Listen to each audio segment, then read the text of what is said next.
Hey guys, so today in this video we'll be discussing the concept of domestic income and national income. So I would recommend, before watching this video, I would recommend that you just go and watch my previous video which was on domestic territory and normal resident. The concept of domestic territory and normal resident would help you in understanding the concept of domestic income and national income. Why I am saying this? Because the concept of domestic income is completely related to, or you can say that there is an implication of domestic territory, of the concept of domestic territory. Okay, so if you are very much clear about domestic territory, then you can understand the concept of domestic income. If you understand the concept of normal resident, then you can relate it with the national income. You can understand the concept of national income. Okay, so these are interrelated terms. So इसीलिए I am saying just please watch my previous video which was on domestic territory and normal residents. So coming on to the topic domestic territory and normal residents, एक बार अगर हम recall करें ताकि हम आगे बढ़ सकें. So domestic territory का मतलब क्या होता है? Like it is a geographical territory which is administered by the government within which people, capital and goods flows freely. एक ऐसी geographical boundary territory जिसको आपकी गवर्नमेंट चलाती है, जिसमें आपके लोग, आपके गुड्स एंड आपके कैपिटल फ्रीली फ्लो कर सकते हैं. इस जोग्राफिकल टेरिटरी में हम चार चीज़ों की बात करते हैं. There are 4 points that are included, that are covered in domestic territory. Number 1 is that embassies, consulates and military bases of India that are located in some other country, like Indian embassy in China, Pakistan, Indian embassy in Pakistan, Indian embassy in Australia, Indian embassy in Singapore. Okay, likewise Indian military base setup in Afghanistan. Okay, तो हमारा कोई भी embassy या consulate अगर किसी दूसरी country में है या कोई मिलिट्री बेस अगर दूसरी कंट्री में, तो वो भी हमारा डोमेस्टिक टेरिटरी होगा. नंबर 2 इसमें आता है ऑल द पॉलिटिकल फ्रंटियर्स. मतलब क्या है पॉलिटिकल फ्रंटियर? मतलब आपकी पूरी जो जोग्राफिकल बाउंड्री है, पॉलिटिकल बाउंड्री है, जो आप मैप पर देखते हैं, ओके, पॉलिटिकल मैप पर देखते हैं, तो वो पूरी की पूरी फ्रंटियर, पूरी की पूरी बाउंड्री में जो भी प्रोडक्शन हो रहा है, जो भी कंपनीज उस बाउंड्री के अंदर हैं, वो सब आपकी डोमेस्टिक टेरिटरी का पार्ट है. लाइक गूगल, माइक्रोसॉफ्ट, अगर इनके कोई ऑफिस इंडिया के अंदर हैं, तो ये सब हमारी डोमेस्टिक टेरिटरी में आएगा. नंबर 3 इसमें क्या आता है? Shipping vessels and aircrafts. कोई भी शिपिंग वेजल्स या फिर लाइक इंडिया का कोई शिप या इंडिया की कोई एयर फ्लाइट किसी दूसरी कंट्री में फ्लाई कर रही है, पैसेंजर्स को लेके जा रही है तो वो इंडिया की, in that case it is also a part of domestic territory. But अगर किसी दूसरी कंट्री की एयरलाइन या किसी दूसरी कंट्री का शिप इंडिया से किसी दूसरी कंट्री में जा रहा है, तो वो हमारी टेरिटरी नहीं होगी, भले ही वो चाहे इंडिया से होकर जा रहा हो. ठीक है. देन 4th इसमें क्या आता है? Fishing vessels, oil and natural gas rigs, floating platforms. इस तरीके की अगर कोई चीज़ें हैं जो हमारे इंटरनेशनल वाटर्स में हैं, जैसे हमारे जो फिशरमैन्स होते हैं साउथ इंडिया में, वो लोग क्या करते हैं? इंटरनेशनल बॉर्डर में जाके, इंटरनेशनल वाटर्स में जाके फिशिंग करते हैं, क्योंकि उनको वहाँ पे एक्सक्लूसिव राइट मिला है. तो अगर किसी पर्सन को या किसी इंस्टीट्यूशन या किसी ग्रुप को इंडिविजुअल राइट, या किसी कम्युनिटी को या किसी ऑर्गेनाइजेशन को अधिकार दिया गया, एक्सक्लूसिव राइट दिया गया कि वो उस बाउंड्री में क्रॉस करके रिसोर्सेज को यूज़ कर सकते हैं, प्रोडक्शन कर सकते हैं, in that case that will also be a part of domestic territory. And what is domestic product? तो जो भी इस टेरिटरी के अंदर प्रोडक्शन होता है उसे हम क्या बोलते हैं? डोमेस्टिक प्रोडक्ट बोलते हैं. You can see in the definition also, production activity of all the production units that are located with the economic territory. Economic territory and domestic territory are both same concept. तो जो भी production इस economic territory के अंदर होता है, उसको जब हम सम अप करते हैं तो we get the domestic product. और इस डोमेस्टिक प्रोडक्शन की कुछ कीमत होगी, कुछ वैल्यू होगी, मॉनेटरी वैल्यू होगी, and that monetary value of the domestic production is known as domestic income. So you can say that basically जो कॉन्सेप्ट है डोमेस्टिक टेरिटरी का, जो मैंने आपको वीडियो की स्टार्टिंग में बोला कि ये प्लीज़ वीडियो देखने से पहले पिछली वीडियो ज़रूर सुने एक बार. सो जो आपका कॉन्सेप्ट है डोमेस्टिक टेरिटरी का, that helps you in estimating and understanding the concept of domestic product and domestic income. तो आप बोल सकते हैं कि डोमेस्टिक टेरिटरी में जो भी प्रोडक्शन हुआ है वो क्या देगा हमें? Domestic product. और इस डोमेस्टिक प्रोडक्ट की जो वैल्यू होगी उसे हम क्या बोलते हैं? Domestic income. फिर आता है नॉर्मल रेजिडेंट्स का कॉन्सेप्ट. सो नॉर्मल रेजिडेंट्स कौन होते हैं? Basically these are those people who have completed 1 year और more in that country, and number 2 whose economic interest lies in that country. Normal residents वो लोग होते हैं जो एक कंट्री में 1 साल से ज़्यादा या 1 साल तक का टर्म पूरा कर चुके हैं, एज वेल एज जिनका इंटरेस्ट उस कंट्री में लाई करता है, but interest should be economic. Okay, so that you need to keep in mind very carefully. And how we can differentiate residents with the citizenship हमें कैसे मिलती है? By taking birth, okay. However residentship हमें कैसे मिलती है? By completing 1 year of by completing tenure of 1 year, as well as the interest should be economic and that must lie in that country. So what is the use of the concept of normal residence? As I told you, the concept of domestic territory helps you in estimating domestic income, domestic product. Likewise, the concept of normal residence help you in estimating the national product and national income. मतलब क्या है कि जो भी हमारी domestic territory में production हुआ था उसे हम क्या बोलते हैं? डोमेस्टिक प्रोडक्ट, और उसकी मॉनेटरी वैल्यू को डोमेस्टिक इनकम।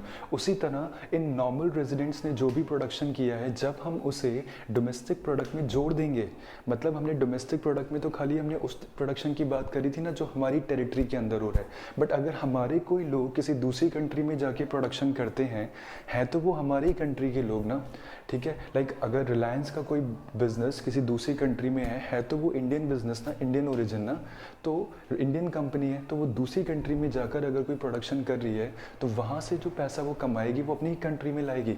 तो इस तरीके के लोग जो नॉर्मल रेजिडेंट्स जो किसी दूसरी कंट्री में या हमारी इकोनॉमिक टेरिटरी के बाहर जाकर प्रोडक्शन करते हैं, जब हम इनकी इनकम को डोमेस्टिक इनकम में जोड़ देंगे या डोमेस्टिक प्रोडक्ट में जोड़ देंगे तो we will get the national product. तो जब हम नॉर्मल रेजिडेंट्स की प्रोडक्शन को डोमेस्टिक प्रोडक्ट में जोड़ते हैं तो हमें क्या मिलता है? नेशनल प्रोडक्ट, और इस नेशनल प्रोडक्ट की मॉनेटरी वैल्यू को हम क्या बोलेंगे? National income. आई होप यहाँ तक आपको क्लियर हुआ होगा। डोमेस्टिक टेरिटरी से क्या मिलेगा? डोमेस्टिक प्रोडक्शन, और डोमेस्टिक प्रोडक्शन की वैल्यू को डोमेस्टिक इनकम बोलेंगे।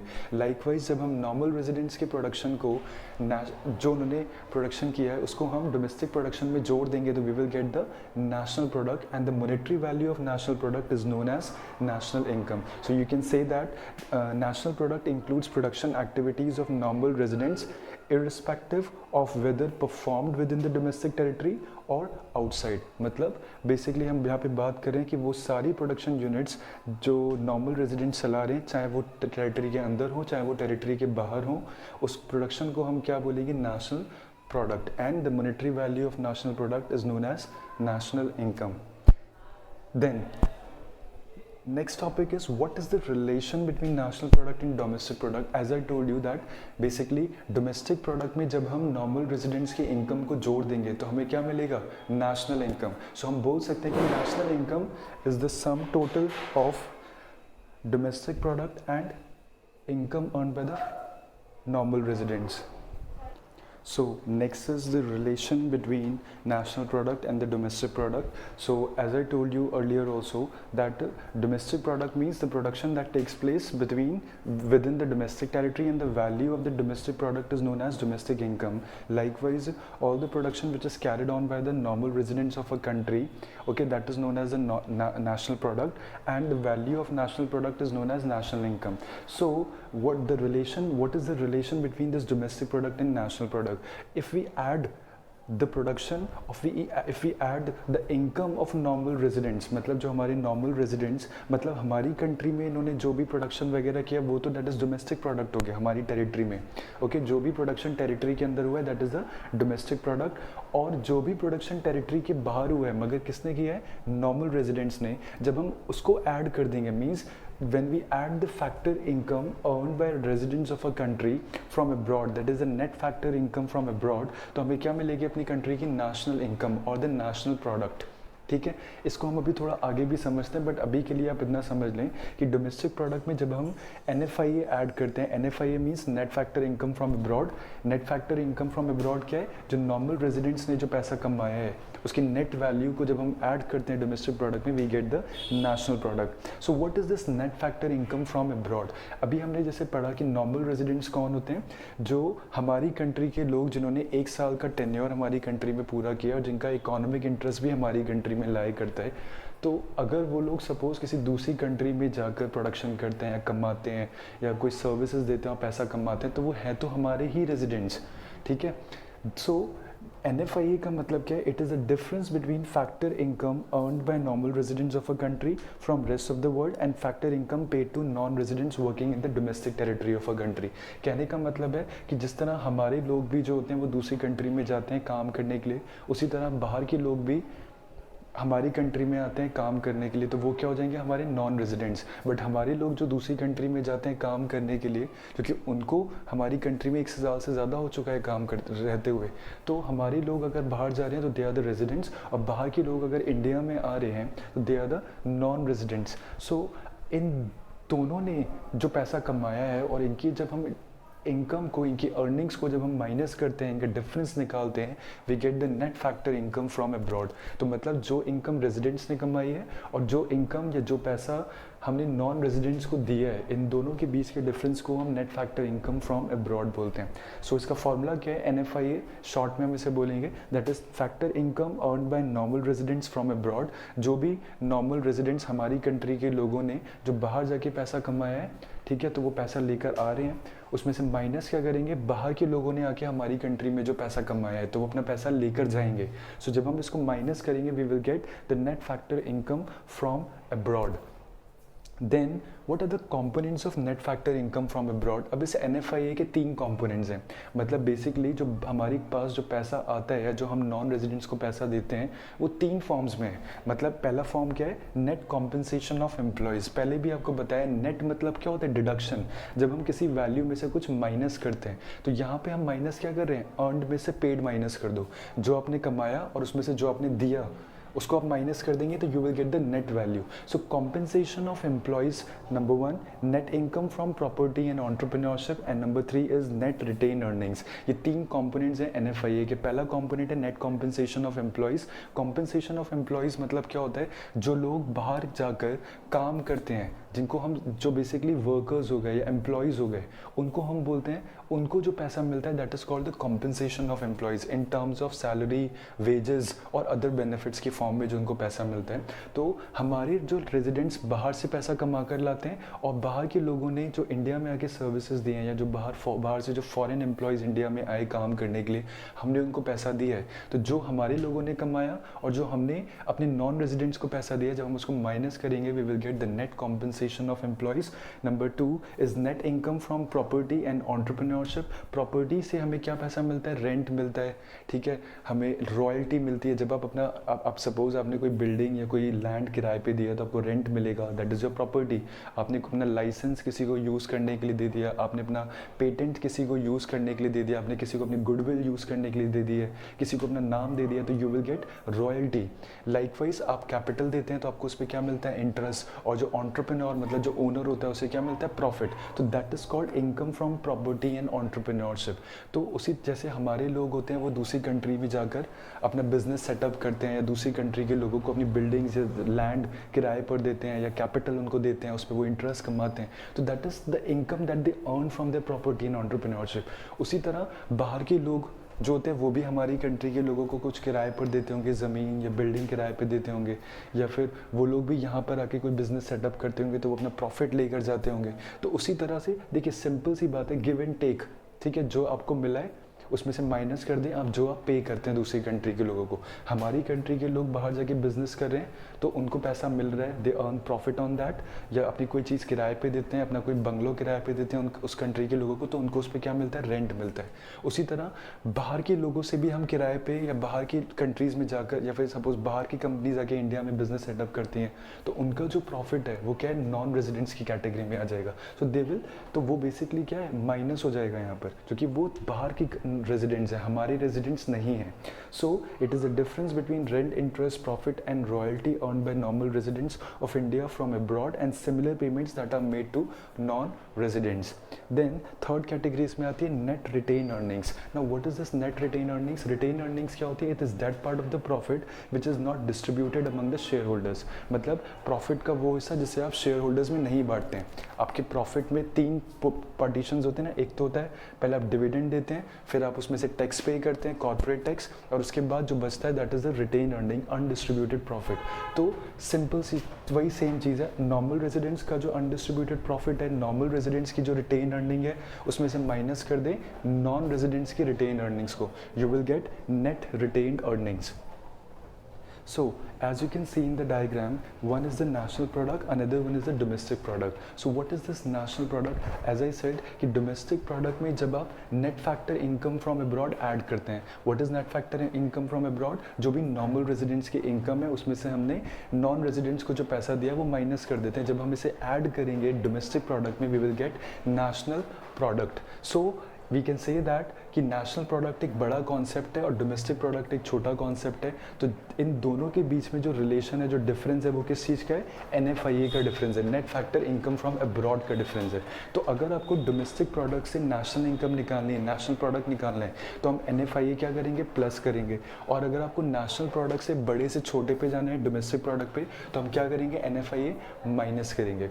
देन अब इसी से समझते हैं डोमेस्टिक इनकम और नेशनल इनकम क्या होता है. अभी तक आपको इतना समझ में आ गया होगा, बट अभी थोड़ा सा टेक्निकलिटी पे बात करते हैं कि इस नेशनल इनकम और डोमेस्टिक इनकम को हम लिखते कैसे हैं, रिप्रेजेंट कैसे करते हैं नेशनल इनकम अकाउंटिंग में. सो डोमेस्टिक प्रोडक्ट मतलब net domestic product at factor cost. देखिए नेट मतलब हमने पहले भी पढ़ा है कि there are two terms, net and gross.